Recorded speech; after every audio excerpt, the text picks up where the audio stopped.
All right, this is a video response to the book The Challenge of Creation by an Orthodox rabbi by the name of Rabbi Slifkin. And this is probably not what you're expecting, because the overwhelming majority of, let's say, the ultra-Orthodox rabbis probably would not believe in evolution, okay, and they probably would not believe in the Big Bang. They probably would believe that the Hebrew Torah is literally true word for word. This rabbi has a differing opinion, and he is not liked by certain, let's say, what you might call ultra-Orthodox sects. In fact, some have even banned their members from reading his books. I believe that that is a most unfortunate response. Now, I want to preface this by stating that between the three Abrahamic Western religions, I'm philosophically closest to Judaism.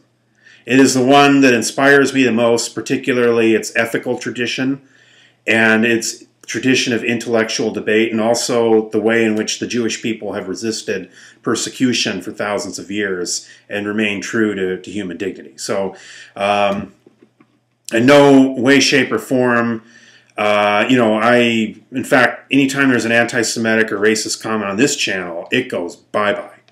So that's my philosophy.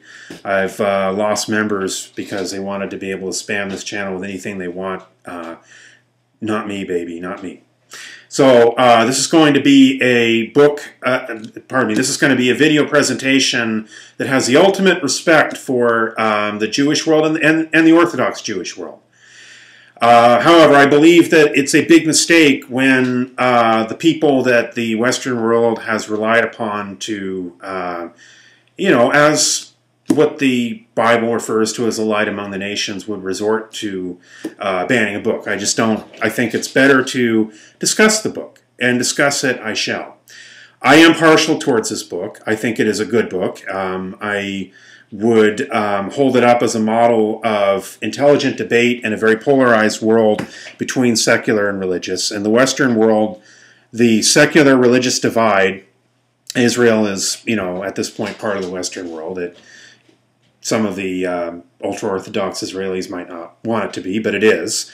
So in the Western world, including Israel, the secular-religious divide is wider and wider and wider, with the religious Jews and religious Christians both seeing more eye to eye with one another than with, let's say, members of their own faith who are more liberal. And I think this is a dangerous, dangerous, polarized world, and I'm glad that Rabbi Slifkin has written something that can appeal to people on the middle.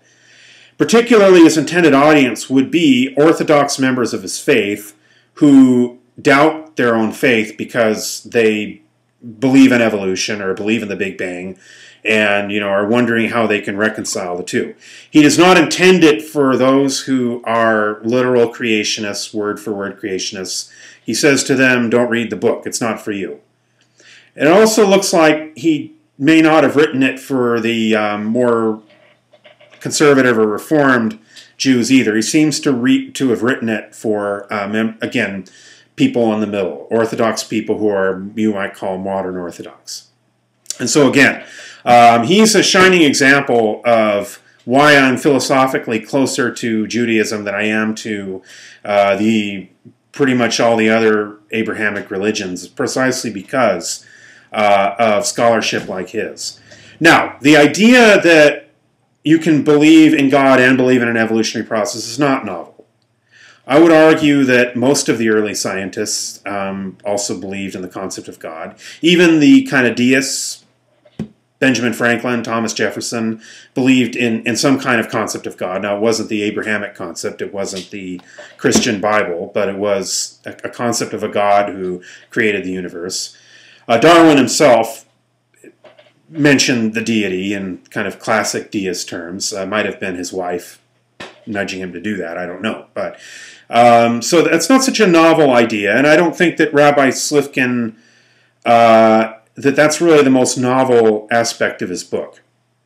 I think what is novel is the extent to which the good rabbi addresses some of the philosophical issues around design and randomness that I think really boosts the book into high caliber philosophy, much higher caliber than anything you get in the extreme polarized debate between the intelligent design argument versus the kind of atheistic argument from Dawkins or from Christopher Hitchens, that neither side really seems to have any kind of a philosophical grip on what randomness would be and what design would be. They don't define it. Rabbi Slifkin's thesis is that one can understand the randomness of nature, the randomness of the evolutionary process, as being itself part of a design if you view it on the macro scale. So it's not irreducible complexity.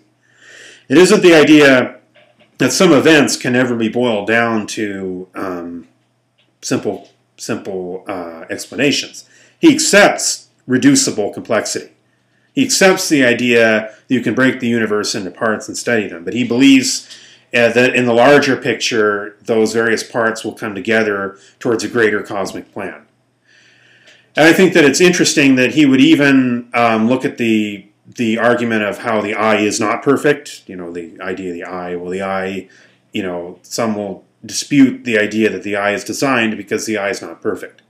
And he would raise the point, very much from the classic monotheist tradition, that our concepts of perfection are our concepts of perfection. They are not cosmic in nature. We cannot project them out into the universe. It may very well be that a creator who would create the eye intended it to be quote-unquote imperfect. It may be that the creator intended for a fish to have a vestigial eye that it once had millions of years ago that it lost.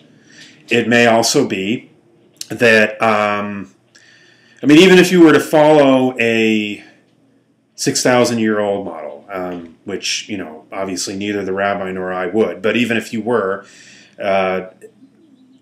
obviously God created Adam with the full knowledge that Adam would eat the fruit of the tree of knowledge of good and evil, so God created Adam as someone who would choose the wrong way, knowing that someone would choose the wrong way. So therefore there's no perfection in the story of Genesis either. The perfection's lost. And you could argue that the universe was created therefore to be imperfect by our understanding, but maybe perfect by a larger plan. Now I think that the good rabbi does seem to come to the idea that the idea of a cosmic plan is manifest in ways that we cannot understand in our finiteness. Neither the he is a Darwinian, but I mean neither the kind of atheistic Darwinians nor the intelligent design creationists can really account for that idea. Now, do I agree with the book in every respect? I have my disagreements. One of those is he does seem to have an anthropocentric idea of man as being the top of creation. I am biocentric. In other words, I believe that life, not just on this planet but elsewhere, is cosmically embedded into the fabric of the universe, but I do not necessarily believe that man is. I believe that, you know, humans are part of a larger ecological web, and I don't think we're superior or inferior or anything like that. He also seems to believe that there was a point where a soul is input into humans who didn't have one earlier. That's, I don't know, you know, I say if you go to the Hebrew Bible itself, animals are nepheshim, right? They have souls. They're biological creatures with some kind of consciousness. Balaam's donkey talked. The serpent in the garden spoke. But, you know, he's the rabbi, and he's obviously has more of an understanding of Jewish tradition than I would. The reason I, again, recommend the book is because of, in large part, unless you're ultra-Orthodox and, you know, then don't read it. He doesn't want you to read it. But I think the idea that